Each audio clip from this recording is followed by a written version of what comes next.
سب سے پہلا اور بنیادی طریقہ محبت الہی کا اطاعت رسول ہے۔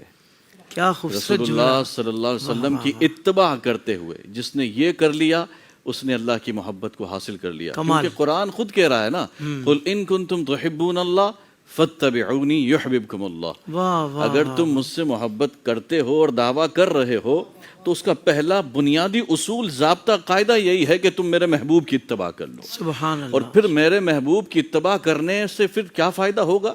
کہا کہ پہلے صرف تمہارا دعویٰ تھا، اب کیا ہوگا؟ تم میرے محبوب کی اتباع پیروی کرو، یحببکم اللہ، اب تمہارا رب بھی تم سے محبت کرے گا۔ اور جب رب محبت کرتا ہے تو پھر ایسے ہی نہیں، فرمایا یحببکم اللہ ویغفر لکم ذنوبکم، اللہ تمہارے سارے گناہ بھی بخش دے گا۔ کہ اللہ کے رسول کی اتباع جس نے کر لی اس نے اللہ کی محبت کو پا لیا، اور جس نے اللہ کی محبت کو پا لیا پھر اللہ اسے جہنم میں نہیں ڈالے گا، اللہ نے وعدہ کر لیا ویغفر لکم ذنوبکم اللہ غفور الرحیم، اللہ اس کے سارے گناہ معاف فرمائے گا، وہ بڑا غفور الرحیم ہے۔ پھر میں کچھ مختصر اور بھی چیزیں بتاؤں کہ جو اللہ کی محبت کے حصول کے طریقے ہیں۔ ایک تو اطاعت رسول، یہ بنیادی ہے کیونکہ قاعدہ ہے ان المحب لمن يحب مطیع، محب کی محبت کامل ہی اس وقت ہوتی ہے جب وہ اس کی اتباع اور پیروی کرنے والا ہوگا، بغیر اس کی پیروی کے اس کی محبت کامل نہیں۔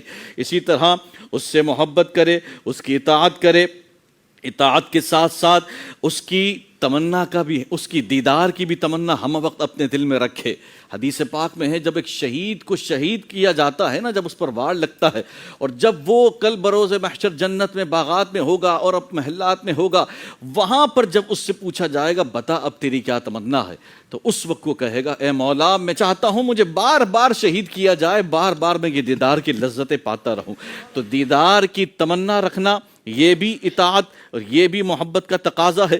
اسی طرح اللہ کی رضا پر راضی رہنا، مصائب آئیں تو اس پر راضی رہے۔ حضرت ایوب علیہ السلام، آپ کی بیماری قرآن میں اور معروف ہے کس قدر آپ بیمار اور عارضے میں رہے، پھر اس کے بعد کیا ہوا؟ ارکض برجلک ھذا مغتسل بارد وشراب، اے ایوب اپنی ایڑیاں زمین پر ماریے، اسی ایڑیوں سے ایک چشمہ جاری ہوگا جس سے آپ پیئیں گے بھی غسل بھی کریں گے۔ تو پتہ یہ چلا کہ آنے والی آزمائش پر راضی رہے تو اس کا صلہ کیا ملا۔ جو لوگ کہتے ہیں نا کچھ کر نہیں سکتے، اللہ نے یہ بھی بتا دیا کہ وہ شفا بھی میں نے اپنے محبوب کے قدموں میں رکھی تھی۔ اللہ پیر زمین پر مار، وہیں سے نکلے گا چشمہ، اور وہیں سے تو آج تک آپ جائیں تو آپ کو حضرت ایوب علیہ السلام کا وہ چشمہ نظر آئے گا، لوگ اس سے پیتے ہیں، سیراب ہوتے ہیں اور شفایاب ہوتے ہیں۔ تو مصیبت پر راضی رہنا یہ بھی محبت کے حصول کا طریقہ ہے۔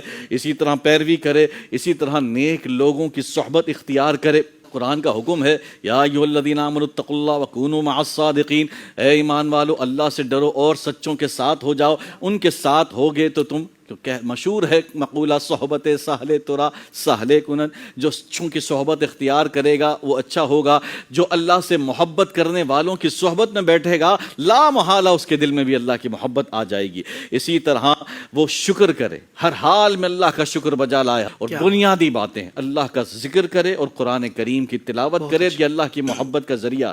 اللہ کا ذکر کثرت سے کرو، اور محبت کا تقاضا بھی یہی ہے من احب شیئا اکثر ذکرہ، محبت کا دعویٰ کرتا ہے وہ اس سے بہت کثرت سے ذکر کرتا ہے۔ اور جب ذکر کی بات آئی تو فرمایا کہ افضل الذکر لا الہ الا اللہ، سب سے افضل ذکر لا الہ الا اللہ کرتا رہے، اور قرآن کریم کی تلاوت بھی بے شمار کرتا رہے۔ میں اس کا ایک مختصر ایک بات عرض کروں آخر میں۔ امام شافعی رضی اللہ تعالیٰ فرماتے ہیں میں نے ایک نوجوان کو دیکھا مطاف کے اندر، طواف کے اندر ہر جگہ قرآن پڑھ رہا ہے، میں نے اس سے بات کرنا چاہی تو بات بھی نہیں کر رہا، میں اس سے بات کرنا چاہ رہا ہوں، ہر جگہ قرآن، حالانکہ طواف میں قرآن کہاں، مطاف میں قرآن کہاں، ہر جگہ سعی میں قرآن پڑھ رہا ہے۔ بالآخر اس نے وجہ بتائی کہ میں نے اللہ سے دعا کی ہے اللہ مجھے قرآن کی محبت ایسی عطا کر کے مرنے کے بعد بھی مجھے قرآن ہی پڑھنا نصیب ہو جائے۔ آپ فرماتے ہیں کہ کچھ دن بعد اس نوجوان کا انتقال ہوا، اور انتقال کے بعد اس کی تدفین بھی ہو گئی۔